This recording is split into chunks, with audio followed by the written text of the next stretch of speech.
एक बहुत ही बड़ी न्यूज़ है आयुर्वेद वालों के लिए।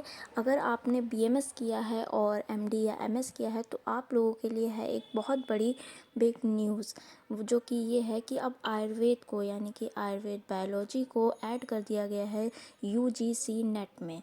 जो कि अगर आप नहीं जानते हैं तो हम इस वीडियो में फुल डिस्कशन करेंगे कि यूजीसी नेट क्या होता है, इसका होने से हमारे बीएमएस वालों को क्या फ़ायदा होगा, क्या क्या इसके सोर्सेज हैं, उन सब के बारे में हम लोग डिटेल डिस्कशन करने वाले हैं इस वीडियो में। आई होप ये वीडियो आपको पसंद आएगी।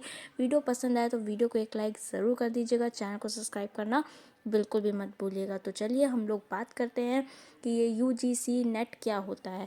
तो बेसिकली अगर हम बता दें तो यूजीसी जो है इसकी फुल फॉर्म होती है यूनिवर्सिटी ग्रांट कमीशन, और जो नेट यानी कि नेट की फुल फॉर्म आप लोग जानते ही होंगे, नेशनल एलिजिबिलिटी टेस्ट।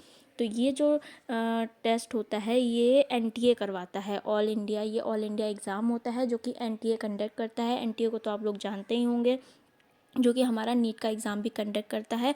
उसी के अंडर अब ये यूजीसी नेट भी होने लगा है, और इसमें पहले बीएमएस इंक्लूड नहीं था पर अब आयुर्वेद को भी इसमें इंक्लूड कर दिया गया है। तो अगर आपने इसमें अगर इसके थ्रू आप करते हैं तो आपको बहुत ही ज़्यादा हेल्प होने वाली है। तो जैसे कि मैं आपको बता देती हूँ कि इसको करने से आपको क्या क्या फ़ायदे होंगे। तो सबसे पहला फ़ायदा ये है, अगर आप जेआरएफ करना चाहते हैं यानी कि जूनियर रिसर्च फेलोशिप करना चाहते हैं तो इसके थ्रू आप इस एग्ज़ाम को दे करके बहुत ईजिली कर सकते हैं।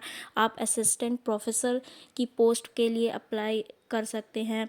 काफ़ी ज़्यादा आप गवर्नमेंट में कर सकते हैं, गवर्नमेंट के लिए इसमें वैकेंसीज़ हो जाती हैं। उसके बाद जो लोग रिसर्च करना चाहते हैं, आयुर्वेदा फील्ड में रिसर्च करना चाहते हैं, तो उसके लिए भी आप एलिजिबल हो जाएंगे। प्लस आपको स्टाइपेंड भी मिला करेगा। तो ये एग्ज़ाम देने से बहुत ही ज़्यादा आपको प्रॉफिट होगा। अगर आपने, अब हम जानते हैं कि कौन कौन दे सकता है ये एग्ज़ाम, कौन कौन एलिजिबल है इस एग्ज़ाम के लिए। तो जो एलिजिबिलिटी क्राइटेरिया है वो सिर्फ इतना है कि आपको बीएमएस होना चाहिए, आपके पास बीएमएस की डिग्री होनी चाहिए, फिर आपने पोस्ट ग्रेजुएशन करी हो यानी कि पीजी किया हो, चाहे वो एमएस से किया हो चाहे एमडी से किया हो, इस डजेंट मैटर, पर आपके पास पोस्ट ग्रेजुएशन की डिग्री होनी चाहिए। तो आप एलिजिबल हो जाते हैं इस एग्ज़ाम के लिए। प्लस इसमें जो क्वालिफ़िकेशन बताई गई है, तो क्वालिफ़िकेशन इस एग्ज़ाम को देने के लिए सिर्फ इतनी सी है कि आपका जो आप पीजी यानी कि जो आपने पोस्ट ग्रेजुएशन कर रखा है, चाहे वो एमएस से किया हो चाहे एमडी से किया हो, आपके 55% उसमें होने चाहिए। और ओबीसी और एसटी के लिए तो 50% ही बताया गया है। अगर इतने मार्क्स आपके पोस्ट ग्रेजुएशन में हैं तो आप इस एग्ज़ाम को दे सकते हैं, इसका फॉर्म भर सकते हैं। अब बात करते हैं ये एग्ज़ाम कब होता है। तो ये जो एग्ज़ाम है, ये एग्ज़ाम हमारा जो एनटीए है वो कंडक्ट कराता है साल में 2 बार। एक बार होता है जून के महीने में और एक बार होता है दिसंबर में। तो कि अभी दिसंबर 2024 में ये एग्ज़ाम होने वाला है।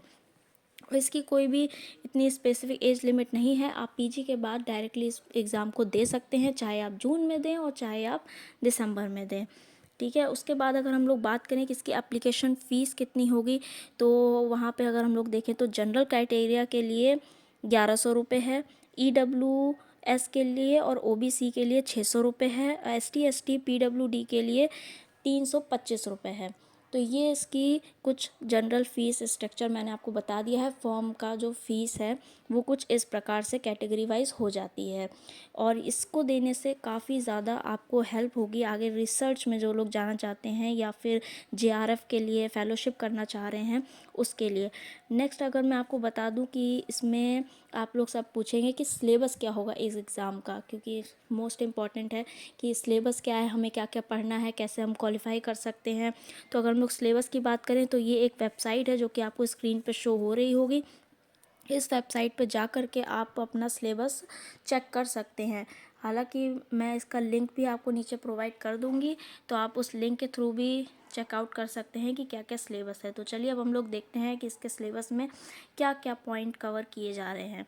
तो आप ये देखिए, ये कुछ इस तरह से पूरे 10 यूनिट बताई गई हैं, यानी कि 10 टॉपिक आपको दिए जा रहे हैं, जिसमें फर्स्ट यूनिट से लेके 5 यूनिट तक का जो सिलेबस है वो हमारे बीएमएस वाला यानी कि आयुर्वेद वाला है। उसके बाद का जो 6 यूनिट से लेके 10 यूनिट तक का जो सिलेबस है, जो पॉइंट आपको दिए गए हैं, वो जो है वो सारे के सारे मॉडर्न के पार्ट हैं। जैसा कि आप खुद ही देख सकते हैं आयुर्वेद के पार्ट में जो जो आ रहा है वो है development of Ayurveda, history and development of Ayurveda, fundamental principles of Ayurveda, क्रिया शरीर है, रचना शरीर है, उसके बाद पदार्थ विज्ञान, द्रव गुण है, रसशास्त्र, भेषज कल्पना है।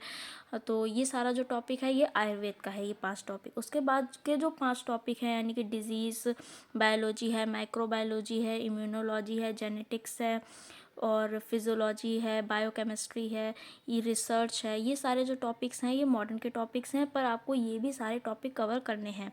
फिर आप अगर पीडीएफ में जो मैंने लिंक आपको दिया है उसमें अगर आप देखेंगे तो ये एक एक जो पॉइंट ऊपर बताया गया है उसको अंदर डिटेल में डिस्क्राइब किया गया है कि क्या क्या टॉपिक इसके अंदर आपको देखने को मिलेंगे। देखिए यूनिट 1, यूनिट 2, यूनिट 3 ऐसे करके आपको सबके अलग अलग डिस्क्राइब करे गए हैं। आप इसको डिटेल में स्टडी कर लीजिएगा, आप देख लीजिएगा। अगर मैं एक एक टॉपिक बताऊंगी तो वीडियो बहुत लंबी हो जाएगी, इसलिए मैं इसको आपको डिटेल में नहीं बता रही हूँ। आप वेबसाइट पे भी जाके, जो मैंने आपको स्टार्टिंग में वेबसाइट बताई है उस वेबसाइट पे भी जाके आप इसको चेक कर सकते हैं। अदरवाइज़ आप डायरेक्ट इस लिंक से भी ओपन कर सकते हैं। सो ये थी कुछ बेसिक इन्फॉर्मेशन की यूजीसी नेट के बारे में। अगर आपको ये वीडियो अच्छी लगी हो तो वीडियो को प्लीज़ एक लाइक ज़रूर कर दीजिएगा, चैनल को सब्सक्राइब करना बिल्कुल भी मत भूलिएगा।